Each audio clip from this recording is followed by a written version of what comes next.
Winters seem to be trending in some of these locations. Now, is that actually the case, or is it just perception? Well, it is absolutely true. If you look across the country, across the United States, winter is the fastest warming season in just about everywhere, pretty much, especially everywhere east of the Rocky Mountains. And so we are seeing, fewer, shorter cold streaks, right? These periods where it's intensely cold, those are getting shorter. The number of days where it feels like winter, where you would, wherever you live in the country, whatever you would think of as winter, the number of days that feel like winter is getting shorter.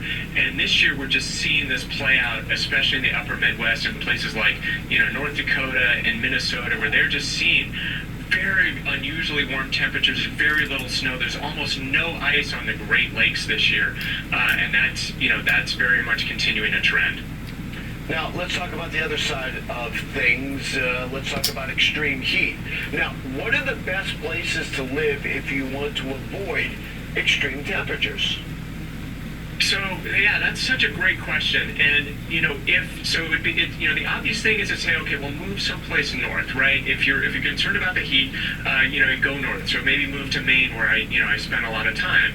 But the thing that you have to think about is those places, while they're cooler, the infrastructure, the lifestyle there is in some ways adapted to a colder climate. And so those places are also getting warmer. So for example, if you're, somebody who's tired of the heat in Florida and you buy a place in Maine and you move to Maine, make sure you get a place in Maine that has air conditioning, right? Because not every place does, but the number of days that are going to be hot and humid and potentially dangerously warm is going to increase in, even in places like Maine over time. All right, let's get to our next question, and it comes from Sean in Florida. Of course, we've been talking about Florida quite a bit in this episode. Now, Sean writes, I know some say it's too late to turn things around, but I refuse to believe that. What are some things individuals can do to help limit the impact of climate change? So, such a great question. It absolutely is not too late. Every tenth of a degree of warming that we can avoid helps people in the United States, helps people around the world live better and safer lives. So it absolutely is not too late. The challenge, though, is as individuals, we don't control that much. Our influence on the climate system is actually quite small. So, it's tempting to say, okay, don't fly, buy an electric vehicle, don't eat meat, all of these things that will reduce your carbon footprint. And those are important things for us to think about. But I'd say the one most valuable thing to do is just like what we're doing here, Bernie, today, and that's talking about it. Right. People don't talk about climate change enough. We don't talk about it with our friends and neighbors, and therefore other people aren't as concerned about it. And a lot of the social science research suggests that people actually do want to talk about it. They're concerned about it. They just don't think anybody else is. They think they're alone. And so I think the most important thing, the most valuable thing that an individual can do around climate change is talk about it. Mm-hmm. And, one quick other question. There's a lot of discussion about El Nino and La Nina. Can you briefly talk about what that adds to the equation when it comes to climate? So El Nino and La Nina, this is a natural swing in our climate system. And so when we go into an El Nino year like we are now, it tends to boost global average temperature. So in some ways it's like turning the air conditioner lower so that the planet warms up a little bit more, and it disrupts weather patterns around the world. So some of the extra heat that we're getting this summer or this winter is related to El Nino, but that's happening on top of this kind of baseline pressure from climate change. The other thing that we're thinking about and starting is that there's likely potential going to be a switch back to La Nina in the summer, and that would coincide with the hurricane season. And so you'd have this mix of really warm ocean conditions in places like the Caribbean, with then the reduced wind shear that we get with La Nina. And so that could potentially lead to a very active and very powerful hurricane season this year. Yeah, that's certainly something that we're also concerned with here on the AccuWeather network. That is the switching back from El Nino to La Nina. So that is something that we're both concerned about. Now, if viewers would like more information on Climate Central and learn more about some of the recent climate trends, how can they do that? So we have our website, climatecentral.org. We have a lot of resources there. You can do things like look at sea level rise projections for places around the country and around the world. You can sign up for our Climate Matters, our weekly bulletin that will give you information on climate trends, especially in the United States.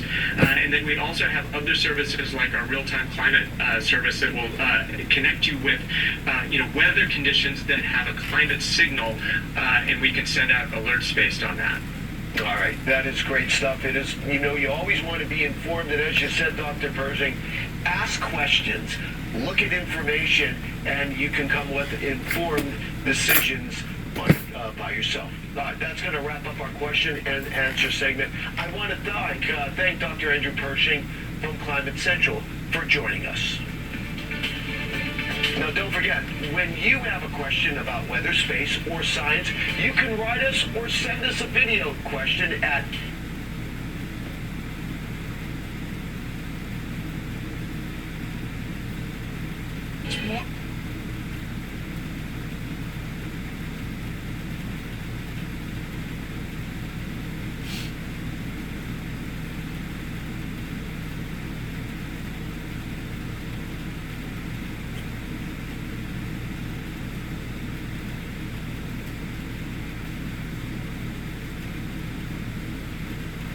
familiar with it. I'm a weather weenie. I love the weather, and I have since I was a little kid, and that passion is still there. And that's really what keeps me driving every day of my life. And I've seen a lot of things over the years, and a lot of technology is certainly way different now than it was back when I was coming out of Penn State, just starting my career here at AccuWeather. I love forecasting the weather and tackling the atmosphere. And the old adage, even a perfect forecast, the best you could ever do is tie the atmosphere. You can never beat it. You can just get a tie. That's a humbling thought. That's good. I like that a lot. Well, we want to get right to this, Dave. So the first bit of...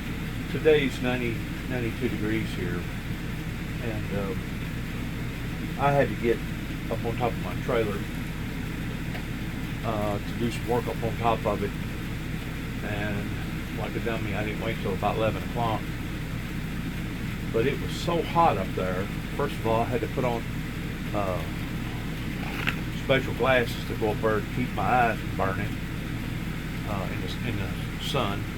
But it was so hot up there, I didn't stay up there but maybe 30 to 45 minutes. I had to do some work on my air conditioner for blowing it out, etc. And I had to do a couple more things up there while I was up there. But whenever I come down, I was so soaking wet.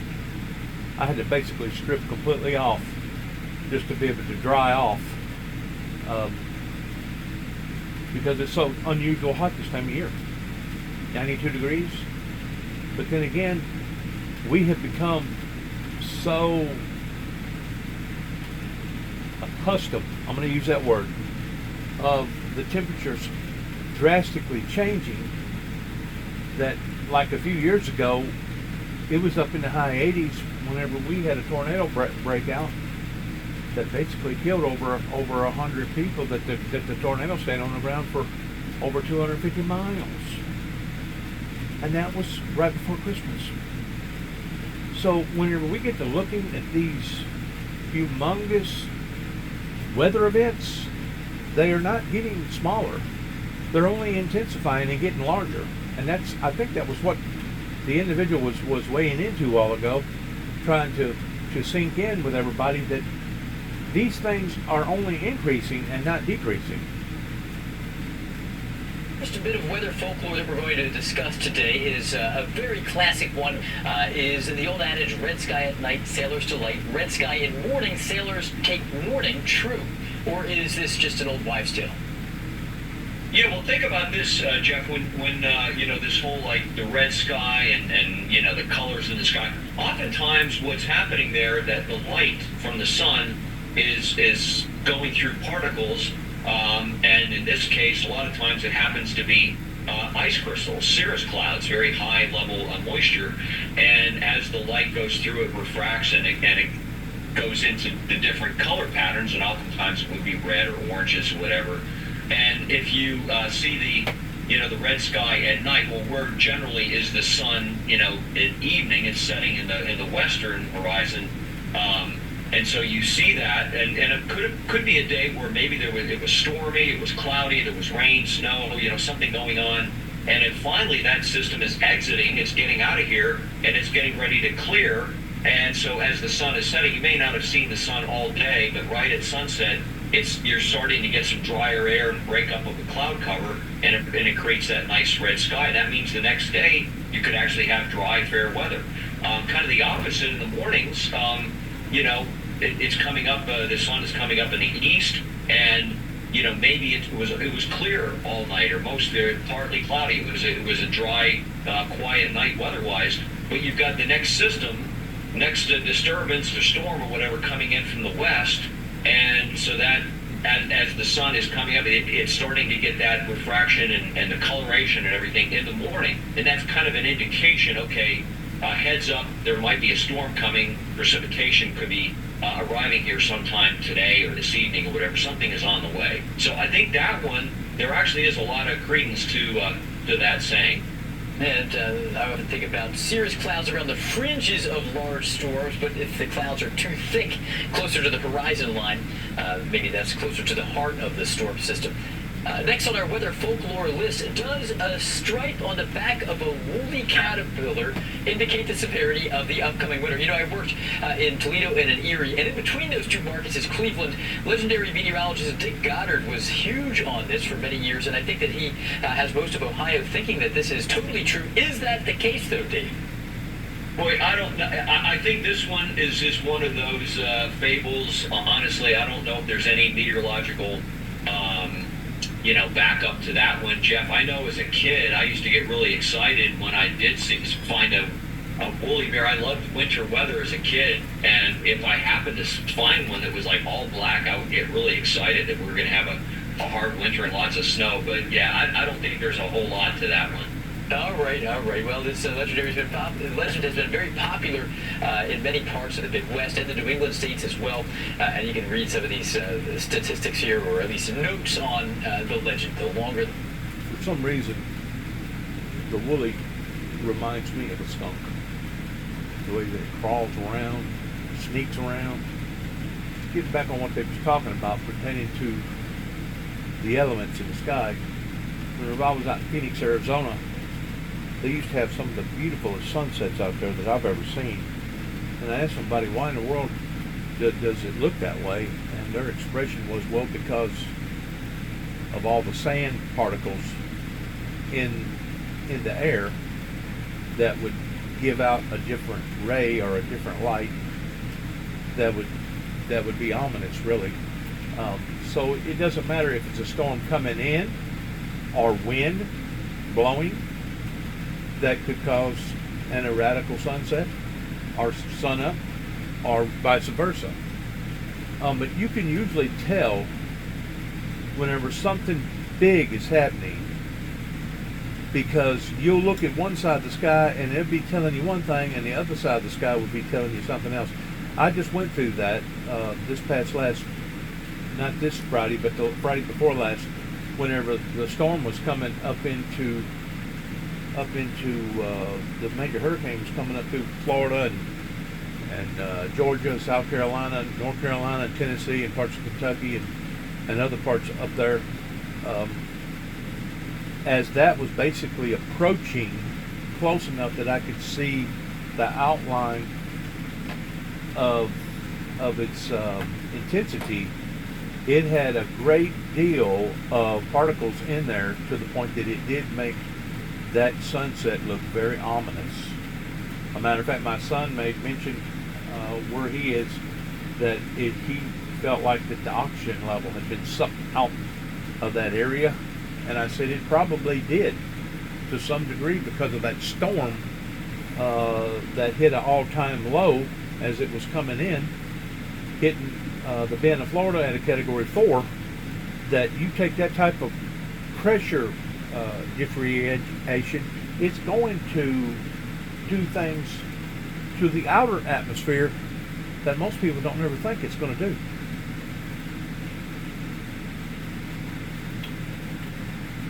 So there you go there. I just want to say that today was a very unusual hot day. So was yesterday, day before. Hopefully we'll start getting into the little faller type temperatures. But there's no guarantees. I mean, 78, 79, lows in the 40s. We should have already been experiencing that way before now. What is this? The first week of October, something like that. We should have already been having really, really super nice afternoons and evenings, and casual warm days in the daytime. But we haven't been observing that. Today's the 6th day of October, Sunday, year 2024, and tomorrow is Columbus Day, if you can believe that. And then Halloween falls on Halloween falls on the 31st of October, Thursday. First day AM Indian He-Man or something like that, which will be the first day of November. And then of course November the 11th is Veterans Day, honoring our veterans that stands united in brother of arms towards protecting our great nation. Thanks again for listening. Good luck to all of us. I want to say shalom, God bless, and God bless America. I want to continue to keep praying for the victims of this last past storm, and also it would probably do for the Floridians to keep an eye on this next storm brewing, that it looks like it's going to hit solid right in the center of Florida somewhere. May be worthwhile watching. Thanks again. God bless. Shalom.